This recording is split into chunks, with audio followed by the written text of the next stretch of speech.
جو ٹک ٹاکر ہے وہ ایک ایئر فورس کا طیارہ لیتی ہے اور ایئر فورس کا جو طیارہ خصوصی پرواز ہے اس کے ذریعے سے اپنے بچے، داماد، ملازم، رشتہ دار، میک اپ آرٹسٹ، وہ پتہ نہیں کون کون سارے پکڑ کے، کبھی جاپان، کبھی جناب کون سا ملک، کبھی سینٹرل ایشیا، کبھی مڈل ایسٹ، کبھی یورپ، کبھی لندن، کبھی لیٹن امریکہ. ان کی تو بریکیں ہی نہیں لگ رہی، جہاز کا رکشہ بنا کے رکھ دیا ہے.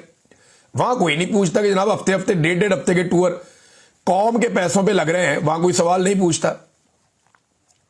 دوسری طرف ایک وزیر اعلیٰ اکانومی کلاس میں اپنے خرچے پہ جاتا ہے ایک اور صوبے میں، اور وہاں جا کے ایک پولیٹیکل موو کرتا ہے، پاکستانیوں کو نجات دلانے کی کوشش کرتا ہے. جو پاکستان میں اس وقت جبر، ظلم اور فسطائیت ہو رہی، جو ایک جعلی مینڈیٹ پہ حکومت بٹھائی ہوئی ہے، اس کے خلاف جب وہ آواز اٹھاتا ہے تو اس کے اوپر سارا میڈیا چیختا ہے، بولتا ہے. لیکن دوسری طرف جب راج کماری جاتی ہے پورا ٹبر لے کے، ملازموں کو لے کے، خادماؤں کو لے کر، اور وہ دنیا کے کئی ملکوں میں جا چکی ہے اب تک، اور کئی دن کے ٹورز، ہفتے ڈیڑھ ہفتے کے ٹورز کر کے آتی ہے، تب کوئی سوال ہی نہیں پوچھتا، تب کوئی بات ہی نہیں کرتا. وہ اپنے ساتھ چیف سیکرٹری کو بھی لے جاتی ہے سامان اٹھانے کے لیے.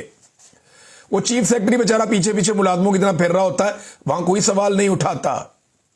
یہاں جناب سارے سوال اٹھا رہے ہیں، حالانکہ وہ چیف سیکرٹری کو بھی چھوڑ کے گیا، آئی جی کو بھی چھوڑ کے گیا، سارے بیوروکریٹ کو چھوڑ کے گیا کہ جناب آپ اپنا کام کرتے رہیں.